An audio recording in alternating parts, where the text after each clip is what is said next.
오늘 우리에게 주시는 하나님의 말씀 누가복음 10장 25절로 37절 말씀입니다. 신약 110페이지 누가복음 10장 25절부터 37절 제가 읽겠습니다.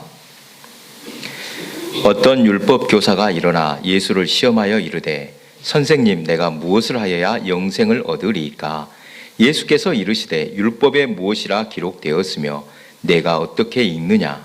대답하여 이르되 내 마음을 다하며 목숨을 다하며 힘을 다하며 뜻을 다하여 주 너의 하나님을 사랑하고 또한 내 이웃을 내 자신같이 사랑하라 하였나이다. 예수께서 이르시되 내 대답이 옳도다. 이를 행하라. 그러면 살리라 하시니 그 사람이 자기를 옳게 보이려고 예수께 여짜오되 그러면 내 이웃이 누구니이까? 예수께서 대답하여 이르시되 어떤 사람이 예루살렘에서 여리고로 내려가다가 강도를 만나매 강도들이 그 옷을 벗기고 때려 거의 죽은 것을 버리고 갔더라. 마침 한 제사장이 그 길로 내려가다가 그를 보고 피하여 지나가고 또 이와 같이 한 레위인도 그곳에 이르러 그를 보고 피하여 지나가되 어떤 사마리아 사람은 여행하는 중 거기 이르러 그를 보고 불쌍히 여겨 가까이 가서 기름과 포도주를 그 상처에 붓고 싸매고 자기 짐승에 태워 주막으로 데리고 가서 돌보아 주니라. 그 이튿날 그가 주막 주인에게 데나리온 둘을 내어주며 이르되 이 사람을 돌보아 주라. 비용이 더 들면 내가 돌아올 때에 갚으리라 하였으니 내 생각에는 이 세 사람 중에 누가 강도 만난 자의 이웃이 되겠느냐? 이르되 자비를 베푼 자니이다. 예수께서 이르시되 가서 너도 이와 같이 하라 하시니라. 아멘. 우리 또 인사 나눕니다. 보고 싶었습니다. 사랑합니다. 우리는 한 가족입니다. 네, 감사합니다. 지금까지 제가 우리 백숙교회에서 설교했던 원고를 다 모아놓고 있습니다. 보니까 약 7년 전 같은 본문으로 설교한 적이 있습니다. 그런데 같은 본문이라도 읽을 때마다 주시는 은혜가 새롭습니다. 똑같은 본문인데 그때는 그러한 은혜를 주셨고 이번에는 이런 은혜를 주시는구나 고백하게 되었습니다. 사람과의 관계에서 좋은 이웃이 되려면 어떻게 해야 할지 이것을 나누고 여기에 덧붙여서 하나님 앞에 좋은 성도가 되려면 우선적으로 어떤 덕목을 갖춰야 할지 오늘 말씀을 나누고자 합니다. 어떤 율법 교사가 예수님께 묻습니다. 선생님, 내가 무엇을 해야 영생을 얻겠습니까? 질문 자체는 본질적이고 진지한 것 같지만 문제는 질문자의 의도입니다. 율법에 능한 그는 이미 자기 나름대로 영생을 얻는 길에 대한 답을 갖고 있었습니다. 다만 예수님을 시험하고 자신을 드러내고 싶었던 것입니다. 그런 의도를 꿰뚫고 있던 예수님께서는 그에게 반문하셨습니다. 율법에는 무엇이라고 기록되어 있고 당신은 이것을 어떻게 이해하고 있어? 그의 의도를 알고 오히려 반문하신 것입니다. 말하자면 이런 뜻입니다. 내게 묻지 않더라도 율법에 뭐라고 기록되어 있는지 당신이 이미 잘 알고 있지 않소. 중요한 것은 율법 조항을 알고 있는 것이 아니라 그것을 어떻게 이해하고 있느냐. 이것이 중요한 것 아니오. 율법 교사는 예수님의 질문 의도를 미처 알아듣지 못하고 자랑하듯이 기록된 율법을 유창하게 암송했습니다. 내 마음을 다하고 내 목숨을 다하고 내 힘을 다하고 내 뜻을 다하여 주 너의 하나님을 사랑하라 하였고 또 내 이웃을 내 몸같이 사랑하라 하였나이다. 당시 율법 교사들은 율법 말씀을 양피지에 적어 이마나 팔뚝에다가 차고 다녔습니다. 이것을 경문이라고 하는데 대개 여기에는 신명기 6장 4절에서 5절 말씀과 레위기 19장 18절의 말씀이 적혀 있습니다. 율법 교사는 이 말씀을 암송했던 것입니다. 눈치 없이 거만해진 율법 교사에게 예수님께서 조용히 그러나 단호하게 말씀하십니다. 당신 대답이 옳소. 그대로 행하면 영생을 얻을 것이요. 참고로 여기에서 말씀하시는 영생, 영원한 삶이란 예수 믿고 구원받는 것을 말하는 것은 아닙니다. 영생은 죽은 다음에도 계속 산다는 뜻이 없는 것은 아닙니다만 율법학자는 그런 뜻으로 영생을 묻지 않았습니다.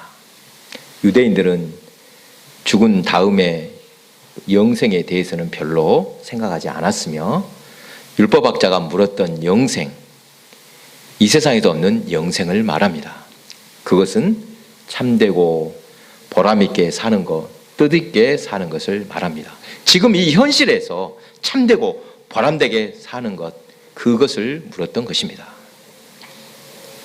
마음과 목숨과 힘과 뜻을 다해서 하나님을 사랑하고 이웃을 제 몸처럼 사랑하는 것이 영생의 비결이라는 율법 교사의 대답이 정답입니다. 그러나 예수님에게는 하나님 사랑과 이웃 사랑은 결코 둘이 아니라는 사실입니다. 예수님은 하나님 사랑과 이웃 사랑을 하나라고 생각하셨습니다. 하나님을 사랑하는 것은 이웃 사랑을 통해서 나타나기 때문입니다. 그래서 하나님께 예배드리러 나오다가 형제와 싸웠던 것이 생각나면 먼저 그 형제와 화해한 다음에 하나님께 예배하러 나오는 것이 옳다고 예수님은 말씀하십니다. 당시 율법 교사들은 하나님의 말씀인 율법을 지키는 것이 하나님을 사랑하는 것이라고 여겼습니다. 248개의 행령, 그러니까 어떻게 하라는 명령과 365개의 금령, 이것은 하지 말라, 이렇게 613개의 율법 조항을 준수함으로써 영생을 얻을 수 있다고 믿었습니다. 본문의 율법 교사는 자신이 율법을 잘 알고 있을 뿐만 아니라 그것에 충실했으니 이미 영생을 얻었다고 자부하고 있었습니다. 그러나 예수님이 생각하신 하나님 사랑이란 하나님의 크신 구원의 은총을 깨닫고 그분을 온전히 신뢰하는 것이었습니다. 그리고 하나님 사랑을 체험한 사람들이 그 사랑에 응답하는 것이 곧 이웃 사랑이었습니다. 그러니까 하나님 사랑과 이웃 사랑은 둘이 아니라 하나입니다. 이 점에서 두 사람은 전혀 생각이 달랐습니다. 우리도 마찬가지로 하나님을 사랑한다고 고백하며 하나님을 더 사랑하고 싶다면 이웃을 내 몸처럼 사랑하면 될 줄로 믿습니다. 예수님께서 알아듣게 말씀해 주셨는데도 율법 교사는 새로운 질문으로 반격합니다. 그러면 누가 나의 이웃입니까? 라고 묻습니다. 그에게 이웃이란 아마도 유대인들, 특히 율법을 엄격히 지키는 유대인들로 한정하는 것이 분명합니다. 그래서 율법에 충실하지 못했던 그런 사람들과 어울리는 예수님을 곤란하게 만들려고 이런 질문을 던졌던 것입니다. 이웃의 개념, 이웃의 범위를 정해달라고 요구하고 있습니다. 이웃을 자기 몸처럼 사랑하라, 이 말씀에 대해 이 사람은 이웃이 누구인지 따져보자고 합니다. 이웃의 개념부터 정리하고 범위를 정하자고 합니다. 그러나 이웃이 누구인지 분명하게 정의할 수 있습니까? 여러분, 어떤 사람이 이웃입니까? 백수마을에 살면 이웃입니까? 포도면에 사는 사람 이웃이고 또 미국 사는 사람 이웃입니까? 아닙니까? 미국 살아요. 쉽게 정의할 수 없습니다. 미국 살아도 이웃이 될 수 있습니다. 그렇죠? 여러분, 어디 범위를 정할 수 없습니다. 다만 이웃이 되어줄 수 있을 뿐입니다. 내 이웃이 누구냐? 이 질문은 철저히 자기중심적인 표현입니다. 율법 교사는 자기를 중심에 놓고 이웃이 누구냐고 묻고 있습니다. 질문 자체가 처음부터 잘못됐습니다. 누가 나에게 이웃이 되어 줄 것인가를 생각하지 말고 내가 먼저 누구에게 이웃이 되어 줄 것인가를 생각하라는 것입니다.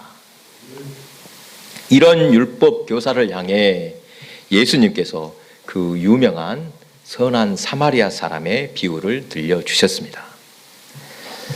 어떤 사람이 강도를 만나 실컷 두들겨 맞고 죽을 지경에 이르렀습니다. 그렇게 버려져 있을 때 제사장이 이를 보고 그냥 지나갔습니다. 제사장은 성직자로 종교 지도자였습니다. 다음으로 레위 사람도 못 본 채 하고 그냥 피해갔습니다.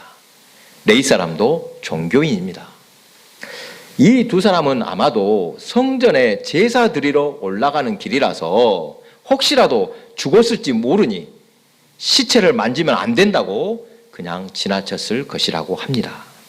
그때 사람으로 취급받지도 못하는 사마리아 사람은 강도 만나 죽어가는 사람에게 응급치료를 하고 여관으로 데리고 가서 극진히 돌봐 주었습니다. 그리고 떠나면서 여관 주인에게 치료비를 주면서 돌보아 달라고 부탁하며 치료비가 더 들면 돌아오는 길에 갚겠다고 했습니다. 이 비유를 듣고 있던 율법 교사 비유를 듣는 것 자체가 몹시 불쾌하고 모욕적이라고 느꼈을 것입니다. 유대인은 사마리아인을 사람 취급 안 합니다. 경멸하고 천대입니다. 그들의 이름을 입에 담는 것조차 불경스럽게 생각합니다. 사마리아 사람들과 상종도 하지 않고 그 지역은 지나가지도 않고 빙 돌아서 우회해서 돌아갑니다. 이런 율법 교사를 향해 예수님께서는 제사장 그리고 레위인, 사마리아인 이 세 사람을 동일선상에 놓고 말씀하고 있습니다. 기분 나쁩니다. 그 자체도 모욕적인데 제사장과 레위인을 부도덕하고 비양심적인 인물로 설정하고 있으니 율법 교사의 표정이 어땠을지 상상하는 것은 그리 어렵지 않은 일입니다. 예수님은 의도적으로 이 비유에 말씀을 하셨던 것입니다. 이 비유에서 주목할 중요한 대목이 있습니다. 예수님은 비유를 마치시며 누가 나의 이웃입니까? 라고 물었던 율법 교사의 질문을 의도적으로 바꾸어서 반문하십니다. 누가 내 이웃이냐라고 한 것이 아니라 뭐라고 합니까? 이 세 사람 중에 누가 강도 만난 사람의 이웃이었다라고 생각하느냐? 예수님께서는 율법 교사의 질문을 이렇게 의도적으로 뒤틀어서 자기중심적 이웃 개념을 이웃 중심으로 근본적으로 바꾸어 놓으셨습니다. 이웃 사랑을 생각의 영역에서 실천의 영역으로 바꾸어 놓으신 것입니다. 그리고 머리로 생각해서 이웃이 생기는 것이 아닙니다. 나 중심의 사고방식과 말을 앞세우는 삶에서 내가 아닌 너를 중심으로 말보다 행함으로 우리의 생각과 말과 행동이 변화되어야 합니다. 그런데 여러분, 이 율법 교사의 태도를 계속 지켜보십시오. 비유의 말씀을 마치시며 이 세 사람 중 누가 강도 만난 사람의 이웃이 되어 주었다고 생각하느냐? 예수님께서 물으실 때 율법 교사가 뭐라고 대답합니까? 자비를 베푼 자입니다. 사마리아 사람이 의롭게 여김을 받는 것이 못마땅했습니다. 간단하게 사마리아 사람이군요 이렇게 대답하지 않았습니다. 마지못해 자비를 베푼 자라고 돌려서 말했습니다. 그런데 바로 여기서 율법 교사가 그냥 대답하면 좋았을 것을 사마리아인이란 이름을 입에 올리기 싫어서 마지못해 내뱉은 자비를 베푼 자라는 대답이 바로 이웃이 누구인가 물음에 대한 정답 이라는 사실입니다. 그렇습니다. 이웃이란 바로 자비를 베푸는 자이고 이웃 사랑이란 자비를 베푸는 일입니다. 내가 자비를 베풀므로써 누군가의 이웃이 되는 것입니다. 누가 나의 이웃이냐? 질문을 통해서 이웃이 생기는 것이 아니라 내가 자비를 베푸는 일을 통해서 이웃이 되는 것입니다. 여러분 각자에게는 이웃이 있을 것인데 어떤 이웃이 좋은 이웃입니까? 이왕이면 정직하고 바른 사람이면 좋겠습니다. 거짓말을 하지 않는 사람이면 좋겠습니다. 또 성실하면 더욱 좋겠습니다. 이런 이웃이면 참 좋을 것 같은데 중요한 한 가지가 빠졌습니다. 무엇이겠습니까? 나를 어떻게 대우하냐입니다.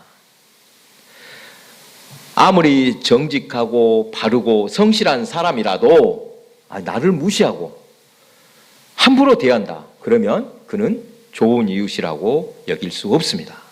그러겠죠. 여러분 군수 선거에 두 사람이 나왔다고 하십시다. 이런 두 사람.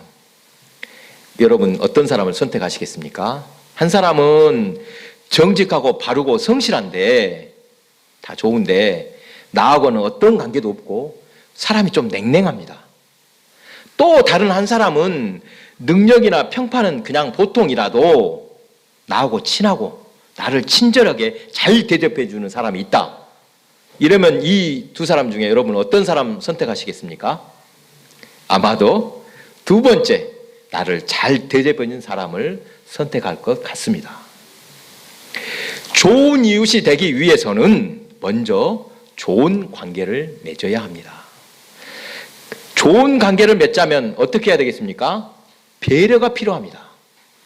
상대방을 생각하며 그가 원하는 대로 해주는 것, 이것이 배려입니다. 내 이익만 따지고 상대방을 해롭게 하고 사납고 거만하게 대한다면 이웃이 이웃으로 삼기 힘듭니다. 본문의 선한 사마리아 사람처럼 어려운 일 만난 사람을 진심으로 대해주고 필요한 도움을 줄 때 좋은 관계로 이웃이 되는 것입니다. 이것을 생각하면서 하나님 앞에 좋은 성도, 어떤 성도일지 적용해 보았습니다. 좋은 성도 또한 똑같이 적용이 될 것입니다. 하나님이 기뻐하신 일을 하는 성도가 좋은 성도임을 믿으시기 바랍니다. 우리는 종종 오해할 때가 있습니다. 봉사를 많이 하고 또 기도 많이 하고 헌금 잘하는 사람을 하나님께서 기뻐할 것으로 생각을 합니다. 물론 신앙생활에서 필요한 것들입니다. 하지만 더 중요한 것이 있습니다. 에덴 동산에서 최초의 인류가 범한 죄가 뭐입니까? 선악과를 따먹지 말라고 했는데 뱀의 유혹에 넘어가고 말았습니다. 사탄의 상징인 뱀이 하와를 유혹할 때 이렇게 말했습니다. 너희가 그것을 먹는 날에는 너희 눈이 밝아져 하나님과 같이 되리라. 하나님과 같이 되고 싶다는 교만이 죄의 뿌리였던 것입니다. 인류 최초의 범죄가 교만에서 시작되었음을 보여주신 것은 하나님께서 가장 싫어하는 것이 무엇인지 말씀하신 것이라 하겠습니다. 하나님은 어떤 분인지 직접적으로 정의하기 힘들 때 한 가지 방법이 있습니다. 부정적인 것을 적은 후에 결코 그런 분이 아니다라고 그것에 반대되는 개념이실 것으로 이해하자는 것입니다. 무슨 말이냐면 예를 들어서 하나님은 피도 눈물도 없는 분이시다. 이러한 부정적인 말의 반대 개념 어떤 말이겠습니까? 하나님은 자비와 긍휼의 하나님이시다. 이렇게 이해하자는 것입니다. 또 하나님은 이랬다 저랬다 하는 분이시다. 이 말의 반대는 하나님은 신실하신 분이시다. 이렇게 이해하는 것입니다. 최초의 인류가 범한 죄, 교만에서 시작이 되었다고 했습니다. 교만이 얼마나 무서운 죄인지 하나님께서 가장 미워하시는 것은 바로 교만입니다. 그렇다면 반대로 하나님께서 가장 기뻐하시는 덕목은 무엇일지 금방 찾을 수 있겠습니다. 아까 말했듯이 정반대의 개념. 교만의 반대는 무엇입니까? 겸손입니다. 그렇죠. 인간의 존재가 무엇인지를 알면 하나님 앞에서 겸손해질 수밖에 없습니다. 이런 말이 있습니다. 차라리 아무것도 읽지 않으면 나은데, 책을 한 권도 안 읽은 사람이 차라리 나은데 딱 책 한 권만 읽은 사람이 가장 위험하다고 합니다. 무슨 말이겠습니까? 자기가 읽은 책 한 권이 온 세상인 줄 알고 그렇게 사는 사람, 이 사람이 가장 위험하다고 합니다. 그러나 많이 공부하고 배운 사람은 자신이 아는 것이 얼마나 적은지를 깨달으니 겸손해진다고 합니다. 벼는 익을수록 고개를 숙인다라는 말이 딱 맞는 것 같습니다. 그런데 가짜 겸손, 겸손을 가장한 진짜 위험한 것이 있습니다. 그것은 나는 겸손한 사람이다, 나는 의로운 사람이다, 이런 마음을 품고 사는 사람이 사실은 가장 교만한 사람이라고 합니다. 사랑하는 교회 여러분, 우리가 신앙생활을 하는 목적을 다시 생각해 봅니다. 왜 여러분 시간을 들여서, 정성을 들여서, 물질을 들여서 이렇게 신앙생활을 하고 계십니까? 구원의 기쁨과 감격을 누리며 이 땅에서도 천국을 체험하며 살기를 원하고 있습니다. 온전히 주님 닮아가는 성도가 되기를 원하고 있습니다. 하나님께서 태초에 세상과 인간을 창조하시고 보시기에 좋았다고 말씀하신 것처럼 그렇게 회복되기를 원하고 있습니다. 말씀을 준비하는데 문득 세 가지 사자성어가 떠올랐습니다. 금상첨화, 천만다행, 설상가상. 어렵지 않은 말이니까 다 여러분 아시지요? 금상첨화, 좋은 일에 더 좋은 일이 보태졌다는 말인데, 금상첨화처럼 늘 이웃을, 금상첨화처럼, 금상이첨화처럼 가장 이상적인 그리스도인의 모습을 오늘 말씀에서 찾아봅니다. 늘 이웃을 배려하고 섬기며 하나님을 경외하고 겸손한 자세로 사는 사람이라고 하겠습니다. 정말 귀하고 본이 되는 사람입니다. 천만다행, 뭔 뜻입니까? 불행 중 다행으로 한 가지라도 갖춘 사람입니다. 신앙은 조금 부족해 보여도 이웃을 진심으로 대하고 배려하는 사람이라고 하겠습니다. 마지막 설상가상, 안 좋은데 더욱 안 좋은 것이 겹친 경우로서 사람을 무시할 뿐만 아니라 하나님 앞에서 교만한 사람입니다. 가장 안 좋은 모습, 이런 사람들은 자기 자신을 전혀 돌아보지 않습니다. 자신이 어떤 모습으로 살아가고 있는지, 또 이웃에게 해를 끼치는지 전혀 관심이 없습니다. 오로지 자신만 편하면 그만이라고 여기면서 살아갑니다. 눈에 보이는 이웃을 배려하고 공경할 줄 모르는데 어떻게 하나님을 공경할 수 있겠습니까? 이런 사람이 어떻게 복을 받을 수 있겠습니까? 목회자로서 여러분에게 바라는 것이 있습니다. 기도 생활 더 열심히 하면 좋겠습니다만, 봉사를 더 적극적으로 하면 좋겠습니다만, 헌금도 풍족하게 하시면 좋겠습니다만, 그런 것들은 둘째 문제입니다. 매주일 설교 시간에 인사를 하는 것처럼 서로를 반겨줌으로 늘 보고 싶은 성도가 되시기를 바랍니다. 서로를 사랑하고 아끼는 성도가 되시기를 간절히 바랍니다. 눈에 보이는 형제 자매 이웃을 사랑함으로 하나님 사랑을 배우시기를 원합니다.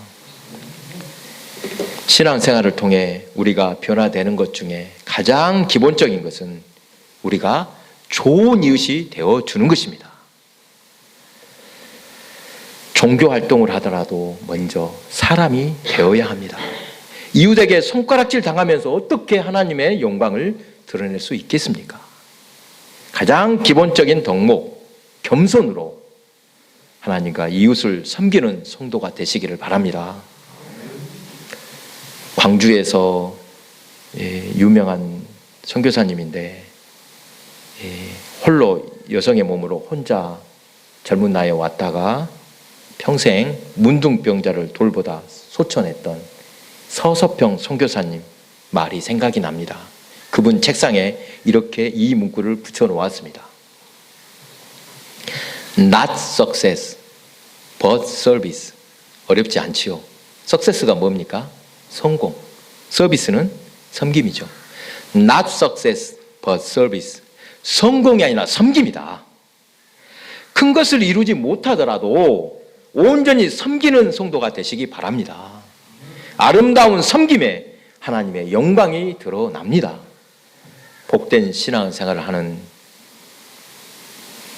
성도, 그래서 하늘의 상급을 또한 바라보며 사는 성도, 이런 성도가 복 있는 성도가 된 것을 믿으시기 바랍니다. 기도하겠습니다.